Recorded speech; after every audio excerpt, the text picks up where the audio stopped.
Suelo decir, y porque así lo creo, que no debemos culpar a la vida por las consecuencias de las cosas que hacemos los humanos.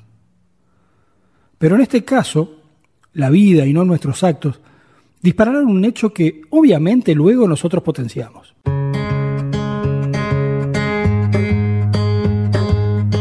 La vida quiso que una estudiante italiana que estaba en nuestro país comenzando a vivir un intercambio cultural debiera alojarse en nuestra casa por 3 o 4 días. Luego, ella y nuestra familia nos encargamos mutuamente de adoptarnos por los próximos 10 meses.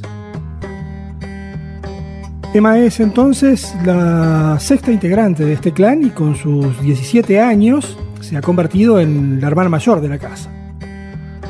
Estudiosa, inquieta, interesada en conocer, con proyecciones de hacer psicología, amante de la práctica de deportes que cuanto más extremos mejor y guitarrista, se ha propuesto saber todo cuanto le sea posible de nuestro país y nuestra cultura.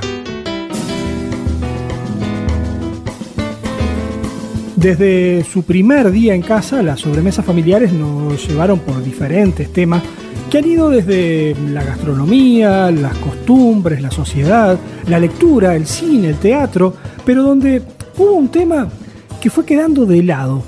Paradójicamente fue la música. Emma mantenía la costumbre de escuchar música en italiano, a pesar que era consciente que consumir producciones nacionales le posibilitaría, además de un acercamiento mayor a nuestra cultura, una forma de mejorar su español. Pero la referencia de música latina que tenía, dado lo que escuchaban sus congéneres con los que interactuaba, no le despertaba mayor interés. Y si con otro pasas el rato, vamos a ser felices los cuatro, y lo hacemos todo rato.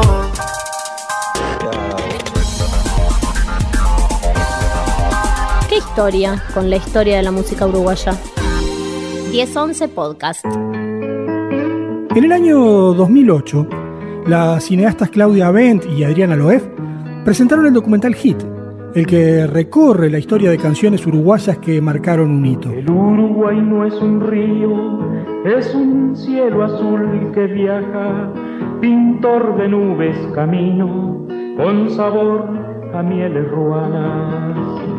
Hit parte de la base que los uruguayos éramos un pueblo sin cancionero propio, hasta que Aníbal Zampayo compuso en 1964 Río de los Pájaros. Chua, chua, chua, ja, ja, ja. No cantes más torcasita, que llora sangre el ceibal. Chigulbango. Cuando estaba por proponerle a Emma ver el documental, Alejandro Cano, que venía a intercambiar conceptos sobre los podcasts de ¿Qué historia con la historia?, nos dijo que cuando le ha tocado presentar la música uruguaya a un extranjero, lo hace con La Comparsita y con un tema de Alfredo Zitarrosa. Mire, amigo, no venga con esas cosas de las cuestiones. Yo no le entiendo mucho, discúlpeme, soy medio vagual. Entonces entendí que era mejor utilizar este espacio para contarle a Emma y a todo el mundo, a la manera de 1011 Podcast, algunas de las historias de la historia de la música uruguaya.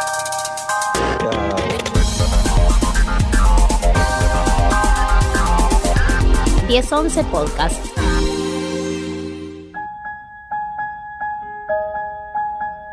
En el capítulo 0 de ¿Qué historia con la historia?, donde comenzamos a analizar la uruguayés, la orientalidad y la garra charrúa, vimos cómo nuestra sociedad se intentó posicionar desde los orígenes del Estado uruguayo a semejanza de Europa, y cómo esa europeización llegó inevitablemente a marginar a ciertos colectivos sociales como los nativos, los criollos y los negros. Esta realidad se dio tanto en lo económico como social y cultural, no estando la música fuera de esa lógica. Los sonidos afros, que podían escucharse fundamentalmente en Montevideo, eran desmerecidos y desnostados.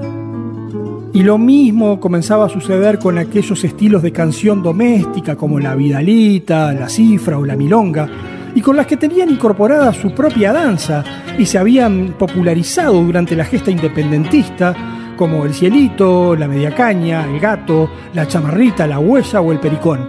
Aunque estos últimos tuvieron un resurgir en la década de los 90 del siglo XIX, cuando la nueva llegada de inmigrantes europeos comenzó a despertar el sentimiento criollo en varios sectores de la clase media y baja de nuestra sociedad. Precisamente, hacia ese entonces, hacia 1890, nos debemos dirigir para encontrarnos con un género emergente en ambas márgenes del Río de la Plata: el tango.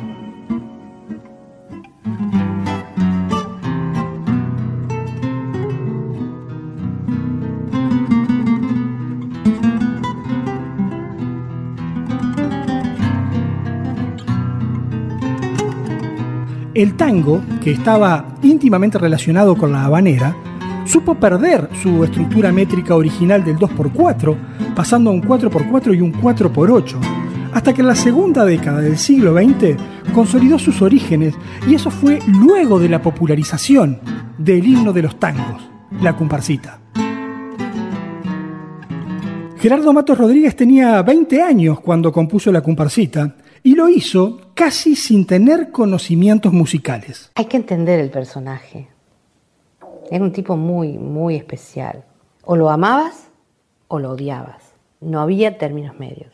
Para un músico que es músico de verdad, ver que el que tiene la fama es un outsider total, un tipo que viene de otro lado, que lo único que podía llegar a tener en común era el tema de los caballos, ¿no? Y las mujeres y los copetines, pero no la música. Entonces yo creo que fue resistido por eso, porque era un outsider. Estas palabras son de Rosario Infantosi, sobrina nieta de Matos Rodríguez, quien en diálogo con Observador TV, con motivo de los 100 años de la comparsita, hacía referencia de la personalidad del autor del tango. Era muy divertido ir a codearse con otro tipo de gente en el Bajo, donde se encontraban las prostitutas, los dueños de las pensiones, las madamas, pero también el compadrito, que era el macró de las prostitutas, el gaucho que se vino de la campaña porque alambraron los campos y ya no puede andar libremente por todos lados, se viene a las orillas de la ciudad, muchos inmigrantes,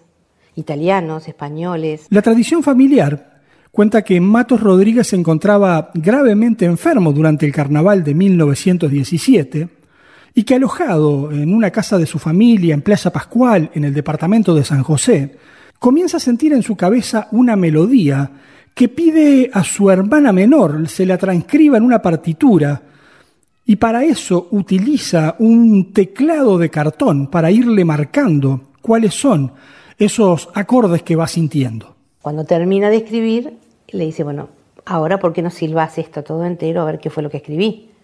Y cuando él silba, ella se da cuenta que es un tango. Absolutamente prohibido para ella en ese momento. Y si hay alguna certeza que yo tengo de que la comparsita nació tango y no marcha de carnaval, es que mi abuela, con 80 y pico de años, jamás tocó la comparsita en el piano. En el bar La Giralda, previo al feriado del 19 de abril de 1917, la comparsita es tocada por primera vez por la orquesta del director argentino Roberto Firpo, quien le propuso a Matos arreglar la composición y firmar juntos la autoría de la misma. Firpo al final dijo que se lo iba a estrenar. Es más, le dijo, oíme Botija, ¿por qué no te lo arreglo un poquito y lo firmamos tú y yo? Porque a vos no te conoce nadie, si yo lo firmo contigo, para vos es un espaldarazo. Y él dijo, de ninguna manera, el tango es mío. Si no quiere hacerlo, no lo haga, pero yo no tengo por qué compartir nada con nadie. Pero 7 días después, el 26 de abril de 1917, Matos vendió en Buenos Aires los derechos de la comparsita al sello Breyer Hermanos. En aquel entonces se pagaba 5 pesos un tango y él pide 50, es como una cosa desmesurada. Pero el tema es que se lo dieron. Le dieron los 50 nacionales, los cambió a pesos oro, se fue a Maroñas y se los jugó todos a un caballo que perdió. Y él se olvida de la comparsita.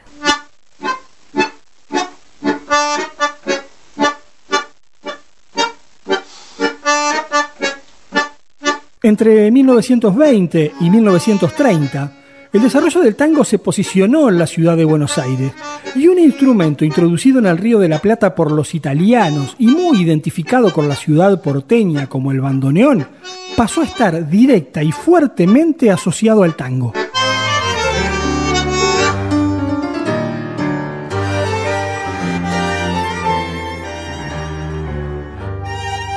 Muchos músicos argentinos se encuentran fundamentalmente en París, un lugar para establecerse temporalmente, de manera de evitar así el servicio militar obligatorio, haciendo sentir el tango como música que se danza en los cada vez más crecientes bailes de salón que se popularizaban en la capital francesa.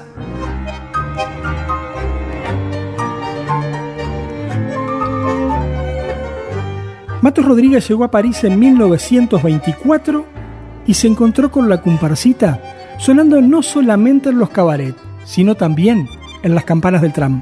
Cuando él está en París en el año 24, le pasan varias cosas. La primera es darse cuenta de que es famoso. Bueno, por lo menos su obra es famosa. Lo segundo es de que eso genera dinero. Llega a París, camina por Montmartre, en todos los cabarets suena la comparsita, va a cruzar una avenida, se atraviesa el tranvía, las 4 primeras notas de la comparsita las tocaba la campanita del tranvía. Llegaba a un lugar, un cabaret, y cuando decían, mira, ahí está Matos Rodríguez, el uruguayo que le compuso.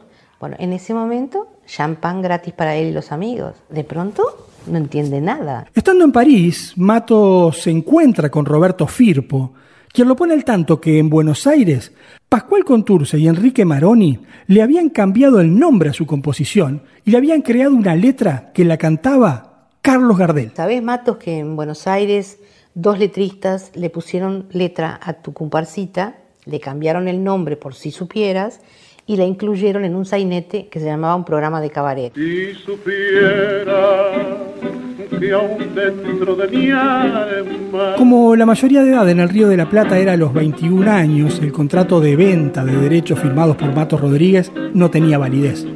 Por lo que en 1931, el uruguayo recupera el 100% de los derechos morales de la obra La Comparsita, lo que le permite oponerse a la letra de Contursi y Maroni, creándole una nueva letra.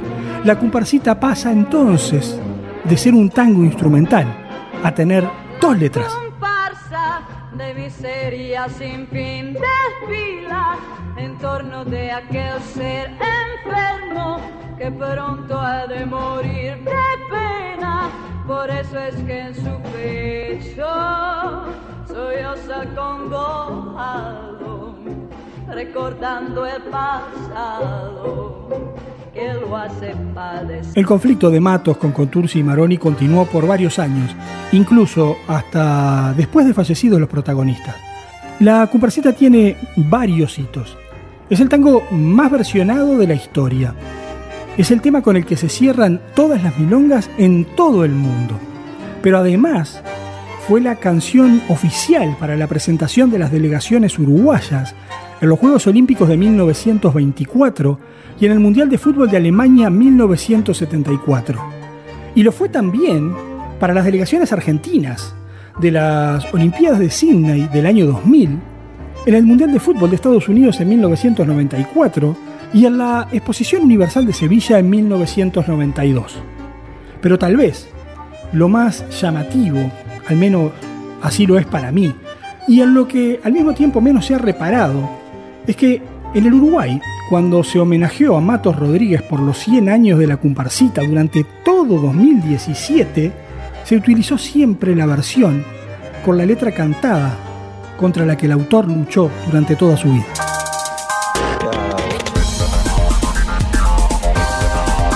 ¿Qué historia con la historia de la música uruguaya? 1011 Podcast.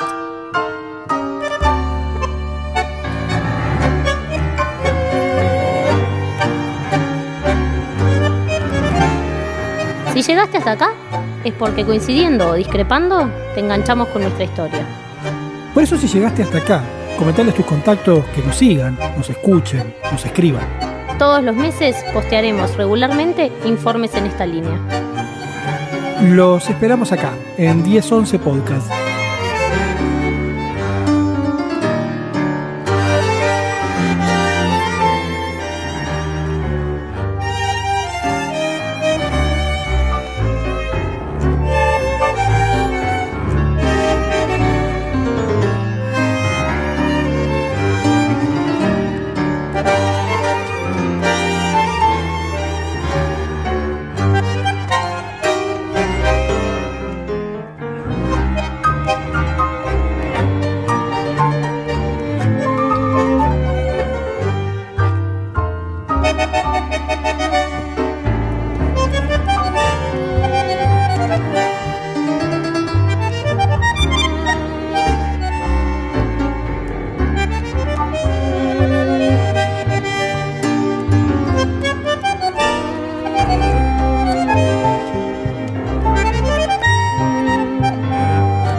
Da da da